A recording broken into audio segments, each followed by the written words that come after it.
ఈ వీడియోలో నా పోస్ట్ వర్కౌట్ స్ట్రెచింగ్ రొటీన్ మీతో షేర్ చేసిన. ఈ స్ట్రెచింగ్ ఎందుకు చేయాలి ఏంది అనేది నా ముందు వీడియోస్ లో చెప్పిన, ఒకసారి చూస్తే మీకే అర్థమవుతుంది. So welcome to my ICN prep episode 90. లేవగానే ఒక 15 మినిట్స్ మెడిటేషన్ చేసి నా బ్రేక్ఫాస్ట్ తినేసి ఆ తర్వాత నా మార్నింగ్ రొటీన్ చేసి జిమ్ కి అయితే వెళ్ళిపోయినా. ఎవ్రీ సాటర్డే నాకు కోచ్ తో కాల్ ఉంటుంది. సో ఇవాళ మార్నింగే నా మెజర్మెంట్స్ తీసుకొని ఇవాళ కోచ్ తో డిస్కస్ చేసిన జిమ్ లోనే. ఇక చెస్ట్ వర్కౌట్ తర్వాత లాస్ట్ కి యాబ్స్ కూడా చేసి 20 మినిట్స్ కార్డియో చేసిన. ఇప్పుడు చూపించేది నా ఎవ్రీడే స్ట్రెచింగ్ రొటీన్ అన్నమాట. సో నేను చూపించే ప్రతి పొజిషన్ లో ఒక 5 సెకండ్స్ హోల్డ్ చేస్తే చాలు.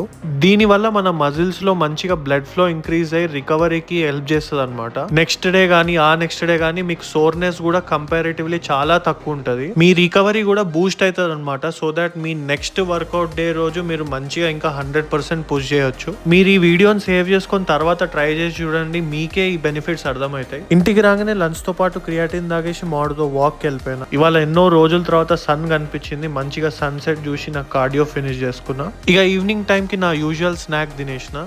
డిన్నర్ కి chicken rice curd with veggies తినేసి నా నైట్ రొటీన్ చేసిన. ఇంకా ఇవాళకైతే ఇంతే, మళ్ళీ నెక్స్ట్ వీడియోలో కలుద్దాం.